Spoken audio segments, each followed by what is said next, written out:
horoscopy, or we call it Varshfal.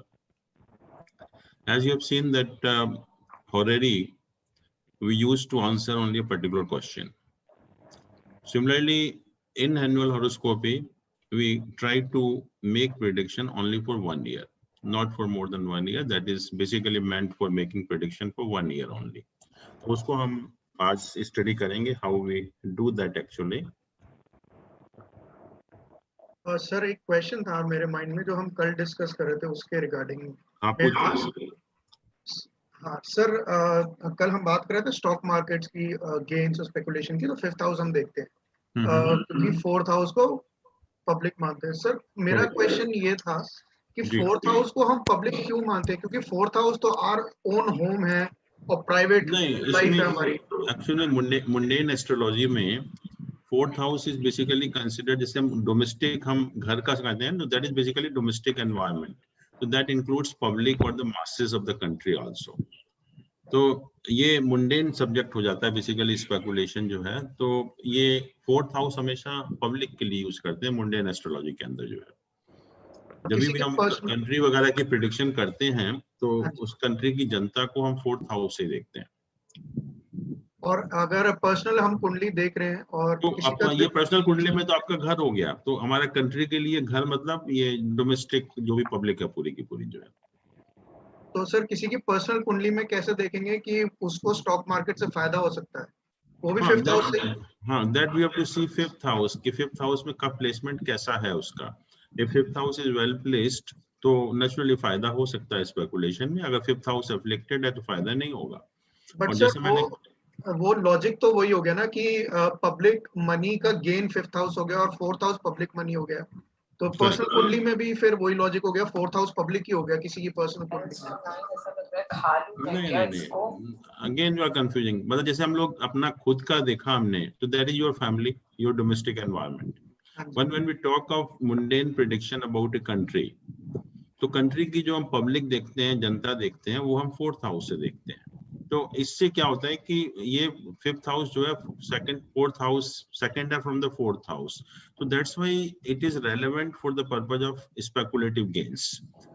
उस सिर्फ उतना ही मीनिंग समझिए इसकी कि जो हम स्पेकुलेटिव गेन देखेंगे वो 5th हाउस से देखेंगे बस। ओके। और सर अगर किसी की पब्लिक लाइफ देखना है कि वो अच्छी है या नहीं, मतलब मासेस से तो वो रिलेट, तो 4th हाउस बहुत, यही मैंने कहा था कि 4th हाउस जैसे कुछ लोग होते हैं जहाँ पब्लिक का बहुत इंपॉर्टेंट रोल होता है आपके प्रोफेशन में। जैसे हम लोगों ने कहा भी था, जैसे मान लीजिए पॉलिटिक्स है, तो पॉलिटिक्स में you need the support of masses, support of public. बिना पब्लिक की सपोर्ट के आप सक्सेसफुल नहीं हो सकते। एक्टिंग है, मान लीजिए आप एक्टर बनना चाहते हैं अच्छे, तो you need the support of public. तो ऐसे लोगों के लिए 4th house becomes very relevant. ऐसे लोगों का जब तक 4th हाउस स्ट्रांग नहीं होगा या मून की पोजीशन स्ट्रांग नहीं, मून भी पब्लिक को रिप्रेजेंट करता है, मासेस को रिप्रेजेंट करता है इंडियन एस्ट्रोलॉजी के अंदर जो है।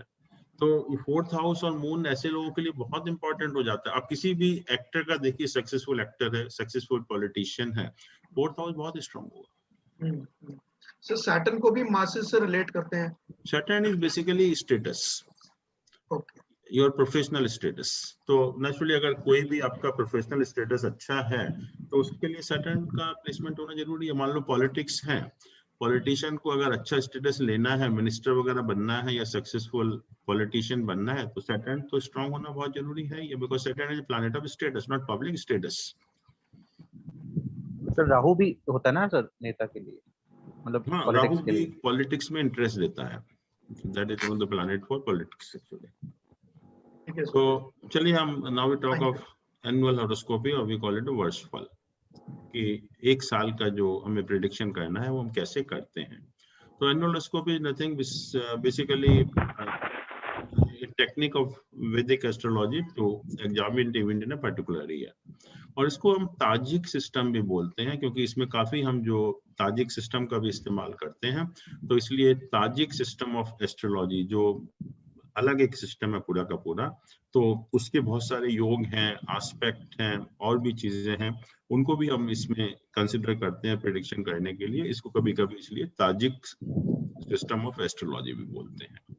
और ये नॉर्थ इंडिया में ज्यादा पॉपुलर है वर्षफल, बट आजकल साउथ इंडिया में भी देखने लगे हैं इसको जो है। और इसकी जो मैंने कहा कि वैलिडिटी ऑफ प्रेडिक्शन है that is only for 1 year. एक पर्टिकुलर ईयर में क्या आपके इवेंट होने की पॉसिबिलिटी है, वो सब चीजें हम जो है वो वर्ष फल से देखते हैं, वर्ष कुंडली से देखते हैं। तो एक साल का कोई भी प्रेडिक्शन हो, कैरियर हो, फाइनेंस हो, या और भी कोई चीज हो, एजुकेशन हो, मैरिज हो, हेल्थ हो, कोई भी प्रेडिक्शन हम एक साल का इसकी मदद से हम कर सकते हैं, वर्षफल की मदद से। अब क्वेश्चन ये है कि how this year starts in the varshphal. अब ये तो कहा हमने कि एक साल का प्रेडिक्शन हम करेंगे, but from where the year will start. एक तो ये होता है कि आपका जो बर्थ डेट के बाद स्टार्ट होता है कि कोई एक पर्टिकुलर बर्थडे है, एक साल खत्म हो गया, नेक्स्ट ईयर आपका शुरू हुआ, तो that is the starting of year actually. But यहाँ पर जो ईयर का स्टार्टिंग है that is basically solar based. Solar based का मतलब ये होता है कि जो आपके बर्थ चार्ट में सन की पोजीशन थी, जो भी आपके बर्थ चार्ट में सन की पोजीशन थी, क्योंकि सन एक साल लगाता है एक पूरी जोडियक को क्रॉस करने में, तो करीब करीब एक साल के बाद वही पोजीशन सन की आती है। तो जब वही पोजीशन सन की आएगी exactly same longitude, when the sun will be exactly at the same longitude at which it was in the birth chart, that is the start of a new year. That is the start of वर्ष, जिसको हम बोलते हैं, जो हमारे यहाँ पर वर्ष कुंडली हम बनाते हैं। तो जैसे मान लीजिए कि हाँ, आपके जन्म के समय एक सन की पर्टिकुलर पोजीशन थी, तो करीब एक साल के बाद दोबारा से उसी पोजीशन में आएगा। It will not coincide exactly with the birth time, क्योंकि जो सन जोडियक क्रॉस करने में एग्जैक्टली 365 डेज का टाइम नहीं लगाता। It is more than 365 days, 365 plus 6 hours 9 months and 10 seconds, इतना टाइम लगाता है। तो जो भी बर्थ के टाइम आपके हॉरोस्कोप में सन की पोजीशन थी और नेक्स्ट ईयर जब सन उसी पोजीशन में आएगा, एग्जैक्टली सेम लॉन्गिट्यूड होगा, that will be the start for a year. मान लीजिए कि somebody is completing 50th year today. Somebody is completing 50th year today. So we want to know the prediction for 51st year. तो सन जो birth के time जो longitude था सन का, वही लॉन्गिट्यूड जब आज या कल या जो भी आसपास के डेट में वापस आएगा, तो that will be the exact start of the new year for him actually. तो बेसिकली जो ईयर है यहाँ पर, जो वर्ष प्रवेश है, that is basically solar based. It means whatever was the position of sun at the time of birth, whenever the same longitude, same position of the sun comes in the next year, that is the start of a new year for you, for this annual horoscopy और वर्ष कुंडली के लिए। और जैसा मैंने कहा कि सन जो है एग्जैक्टली 365 डेज नहीं लगाता है, it is slightly more than 365 days. तो यहाँ पर देखा 365 days plus 6 hours per 9 months इतना।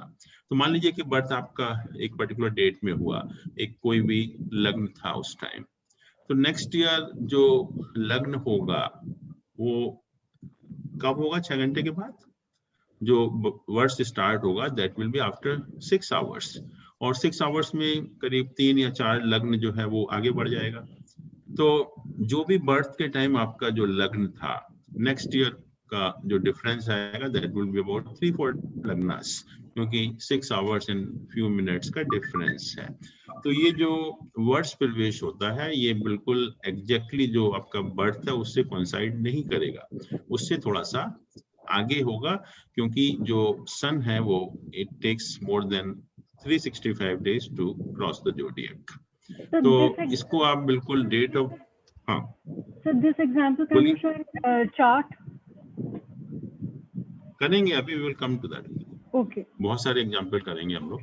हाँ, तो कहने का मतलब यह है कि मान लीजिए किसी का जन्म हुआ एक पर्टिकुलर डेट में, तो अगले साल जो उसका वर्ष प्रवेश होगा, that will not be the same date time and same date and time, the time will be different. और क्योंकि 6 घंटे का अंतर आ जाता है, तो जो भी लग्न था आपका बर्थ के टाइम, वो अगले साल जो है उसमें करीब 3 लग्न का डिफरेंस आ जाएगा।